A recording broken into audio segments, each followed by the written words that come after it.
Hi everybody, Pat Huntoon here from Technique Junkies, and today we're going to be using these Niji Pearlescent Watercolors. They come, what I sell is a pack of 21 watercolors, and you could just see it there. That's the top of the package.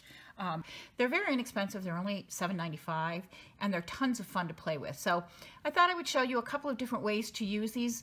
One, just painting it right on a stamp, on a colored piece of paper that's been stamped, and another with a little technique. So let's get started with the first thing I'm going to do. I'm just going to set those aside for a second. I'm using my Misty, and what I did was I set my pine cone stamp, 673 pine cones. Really pretty, one of the prettiest stamps I think that I have. And I set it inside of my Misty, and I placed a piece of beige paper underneath. And now I'm going to be using Olympia Green VersaFine as the background, as the base color. And the reason I picked Olympia Green is that I want to color the pine cones, but I want to leave the needles. I want to have the needles be colored by the stamp itself, by the ink color itself that I'm using by the VersaFine. So I'm just going to go all over this, and I'm using regular paper on this. I could use watercolor paper and then color the watercolor paper and then color over that, but that's a lot of stuff to have to do, and with as much watercolor and water as I'm putting on this paper, it's not going to have time to pill, which is what you're always worried about when you use paper on, when you use regular paper with water. So I'm going to give that a go. Now I have a perfect stamping of this, and I'm actually going to remove this and set my Misty to the side. Pull out my watercolors. Okay, so there's my stamped image, and all I really want to do is do these pine cones and leave the needles alone. So I'm going to open this package up, and all those pretty colors. I think you can see the shine on there, how shimmery, and that's how shimmery they go down on the paper too. And I'm using this water brush. This is what I'm going to do is it needs water, so I'm going to fill it. I'm going to show you how I fill my water brushes, and maybe this will help someone. This is going to be old news for some of you, but some of you it might be a revelation. So a better water brush than Niji water brushes have this black stopper in it right here, this black stopper. See that black stopper? And what that does is it allows you to take your water brush, stick it right into a cup of water, and squeeze. See all the bubbles coming up? And then unsqueeze. Now I've got water in there. That's it. Just have water in there like that. So all I'm going to do is I'm going to take that watered brush, and I'm going to pick the color I'm going to start with, which I think is this coppery color. I'm just going to drop a couple of drops of water on there and stir. You see that? Drop and stir, until I create a watercolor. Now, the less water you use in here, the darker and more opaque your color will be. Can you see how that's turned it into a paint there? And I'm just going to take this and literally just paint right over this. This is not rocket science. Just going to paint right over my pine cones. Okay, so I'm going to do that with every cone. I'm going to speed this up so you don't have to watch me do it, and then I'll come back with the second color and add some highlights.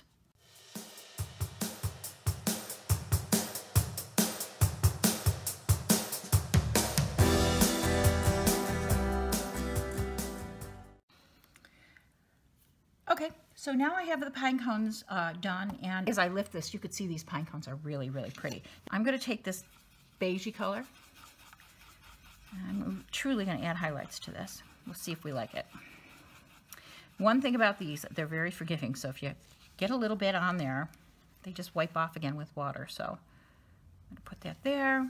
See how they have trays here? You can put your paintbrushes right in here, just your regular paintbrush. You can just use regular paintbrush and water with these also. So I'm just going to go over some of these areas and add some highlights. Bring some white back up, so almost like they're just a little bit. I don't want to overdo it with this. And I do believe now I'm going to add a little bit of this brown, the low lights in, just because I can't stop playing with these, and it couldn't possibly be that simple, although it is. So I'm going to add some brown.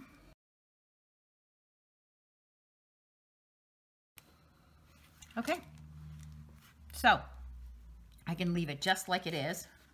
Mat it, mount it, it's really beautiful. Or I can add some more shimmer.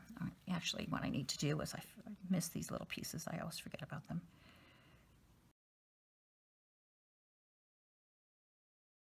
there, and that turned it brown, a little brown in there. So I just wiped it off. I'm going to clean my brush off again and put some more water in there. I felt the background here was a little flat, so I added a little bit of green to the actual pine needles to add shimmer to that green point.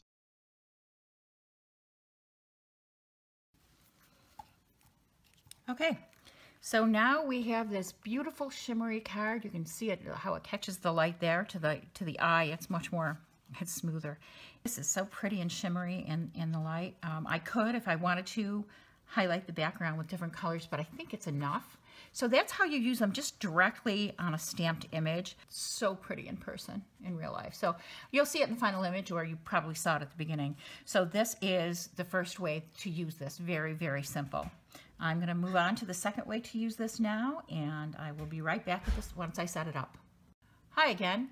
We're here using the Niji Pearlescent Watercolors, and this technique I'm going to use right now is actually just creating a slurry watercolory background here, very light background that we're then going to stamp a stamp into, and we're going to color that stamp. So the first thing we're going to do is create that background. So I've placed my paper inside of my MISTI, and I've placed my stamp on the top.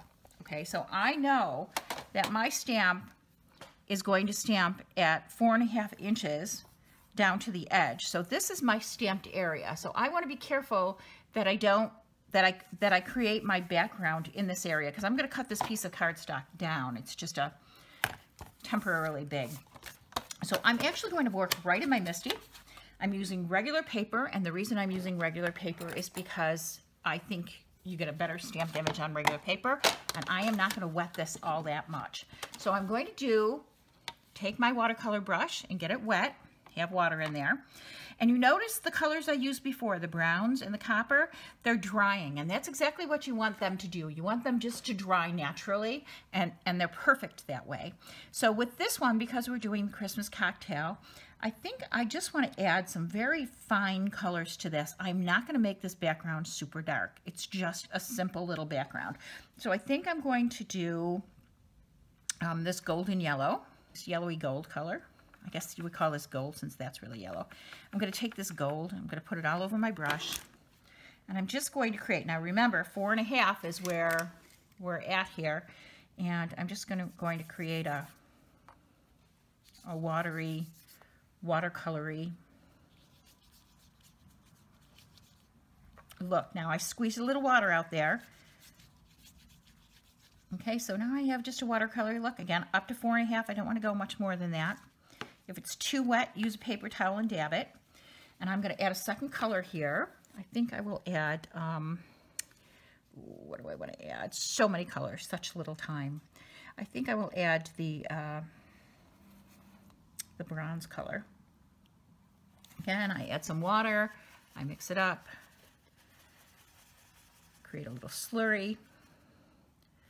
And I'm just going to go back over this and add some more color to this. And they're kind of blending together. I don't want to make this all that too much. And I'm just going to close that. And I think I might heat this quick just so I can move along.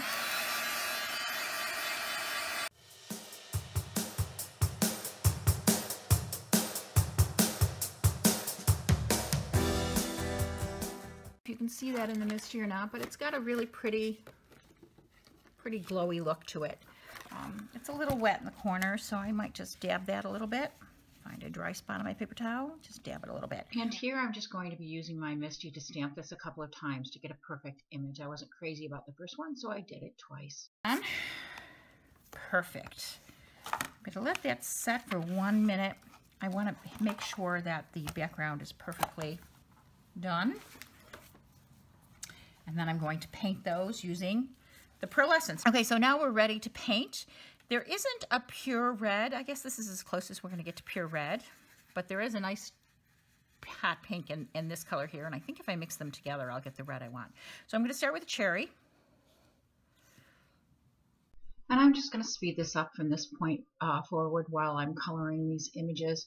There's no need for you to watch it in real time again, since you watched me do it once before.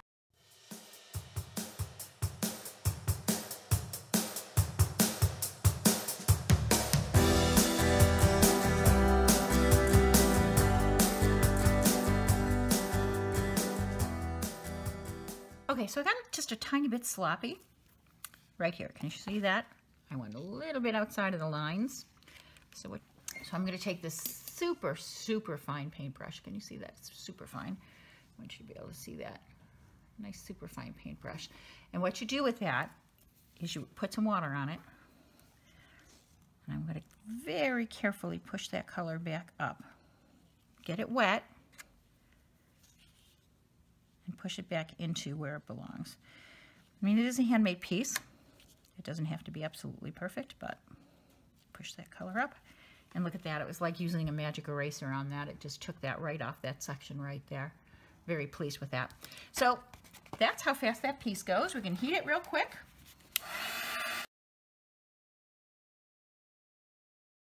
So that concludes our exploration into the Pearlescent watercolors with this beautiful background and colored image. If you've enjoyed this video, please give us a thumbs up and subscribe to our channel on YouTube. And thanks for watching. I'll see you next time. Bye now.